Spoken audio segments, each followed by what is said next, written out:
and the daughters are even more shady than that. The only thing they have is oral tradition. Yes.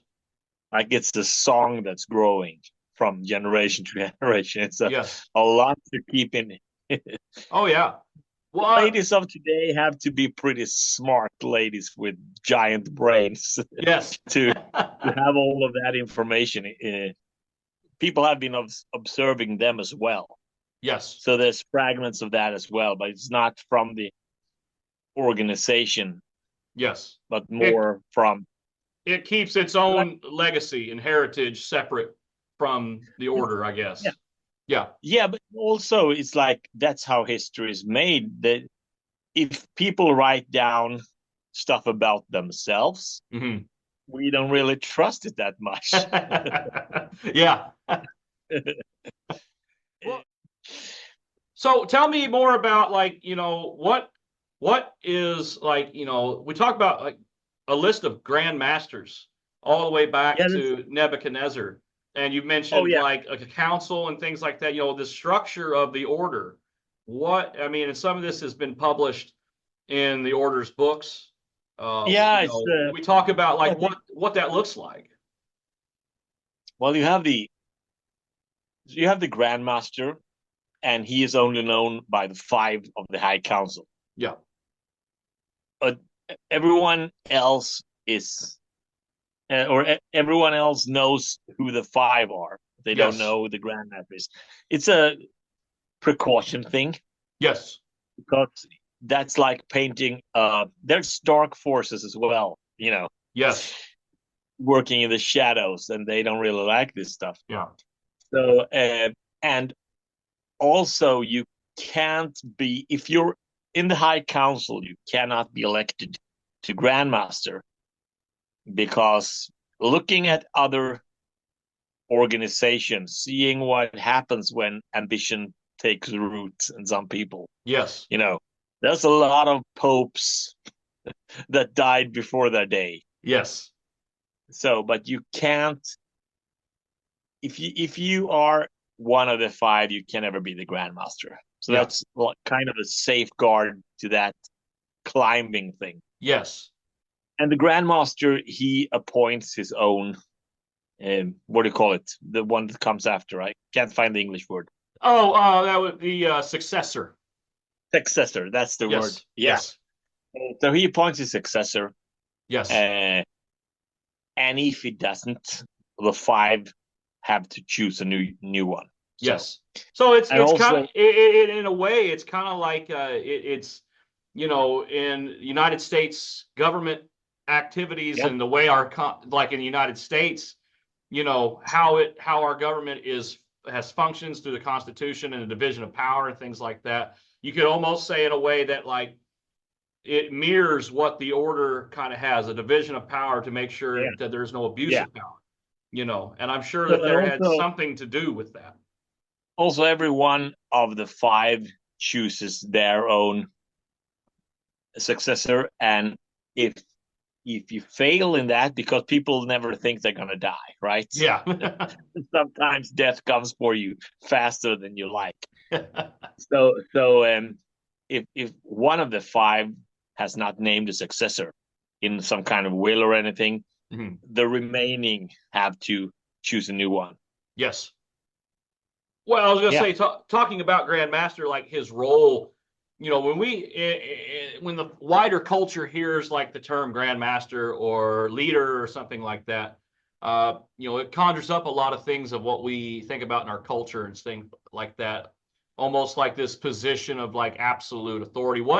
How does the Grandmaster, his role within the order, I have read that in the book that he is, we bow to no one but the one true Grand Master of the yeah, universe, yeah. and where he stands within that, kind of like explain like maybe his role in his relationship to the what the order does and things like that, because that people would think that like, oh, he's got like this absolute authority, but it No, doesn't seem to be that way.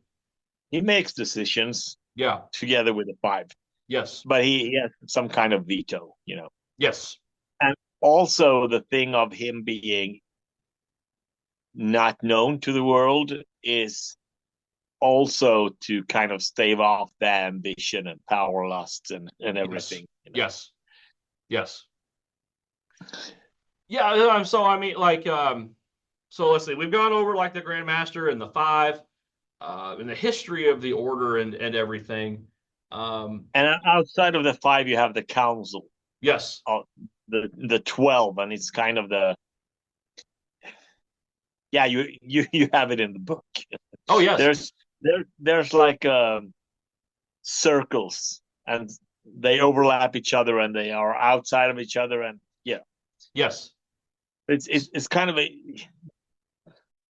So some of the more interesting figures like in the Grandmasters, are some of these guys are somewhat famous in their own right, inside and outside of the order. You're talking guys, men like Abraham Ben Helsing, St. George, the Dragon Slayer. yeah. George has got a really interesting story. Kind of like he's like the almost in a way the patron saint of the Western Yeah. society and things like that. Let's just talk about him, St. George. What tell Yeah, the so he tell everybody about him that might not well know. he is the son of the church and of the Roman army. Yeah, so Yes. this goes back to the seeds that were sown in the days of Maccabee. Yeah. That you had some people in the Roman army faithful to the one true God Yes. that also helped Christians when the tribulations were going on. You Yes. know, Hmm. and I think he was born in a Christian family around 270 in Asia somewhere. Is that correct? That sounds correct to me. Yes, I can't think of the area right offhand, but that is seems correct to me. And he joined the Roman army and became some kind of a soldier there. And the legend about him is him saving a village from a dragon. Yes. And we don't really know what that dragon is. Yeah. You can have theories about that, but Yes. he is the one that shoulders the responsibility and fights evil. Yes. That's pretty much what he is. He's the Yep. one who puts his life on the line for others. Yeah, In, to save his community and his neighbors and neighbor. yeah, and strangers because he is not. I mean the village that he saves, that's not his people. Yeah. It's somewhere in North Africa, I think. Yes. The showdown, the power reserved beside God, Yeah. the Roman army. I Yeah. think it turned against him in the end, and he was a It. martyr Yes. Yep. because he finally reached that conflict between faith and obedience to authority, and Yep. he had to Yeah. obey God more than man. Yeah, because I believe that he was a very good soldier, served the Roman Yeah, army well before all the more and that's harsh how he ended up in persecution Rome, broke I think. out. Yes, Yeah, harsh persecution broke out, and the eagle had ended up turning to the dragon. yeah, So yeah. So I think he kind of convert. He was prevalent somehow in the conversion of one of the emperor's favorite concubines. ah, Have you read about that? I maybe I think possibly maybe it Yeah, rings I a think bell. they died. I think they were martyred together Hmm. because she kind of came to the emperor and was like, "I'm not gonna do that anymore." Yes, yeah, I'm and the not emperor gonna. didn't like that. He didn't like that at all, So and it's he's kind of oh an yeah. echo, isn't it? Because the the dragon was someone who liked young women sacrificed to him, Yeah. and we personally, I think it might have been some kind of a warlord or something Hmm. that that asked for tribute, sexual Yes. tribute. Yeah. So and it's kind of what had So that's has an echo in how he died. Again, Well, he stood his ground for a woman. That's the thing with a lot of, there's echoes in that all throughout history. We see that in Christ in the church, standing his ground for his bride, fighting the dragon. And you see that even all the way up into today, where what used to be the eagle that would try and spread freedom is now turning to dragon and attacking those that served it.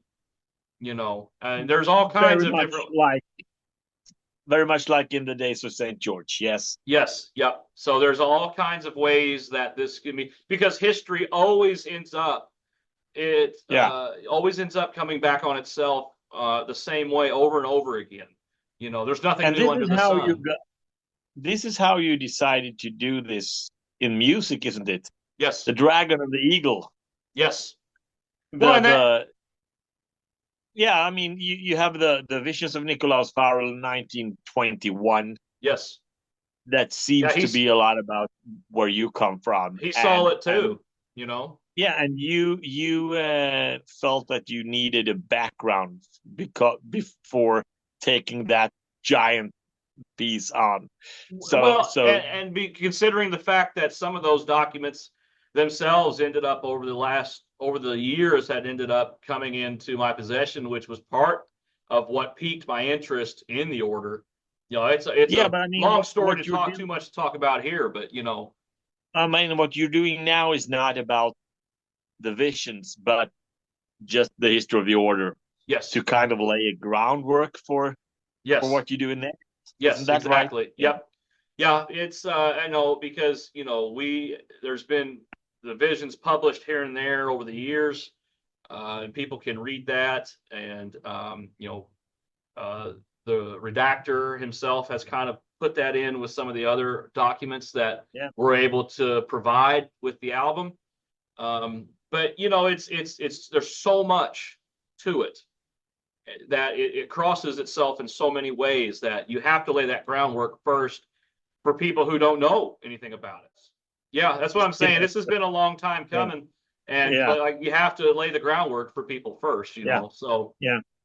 So it's been sprinkled for decades now, when people can finally find it and see it. So until next time, this has been part of Freedom Radio, and we love you guys. Stay metal. God bless you all. Gave their lives to stop the advance of the Nazis. Didn't die in vain. Where then is the road to peace? Well, it's a simple answer after all. You and I have the courage to say to our enemies,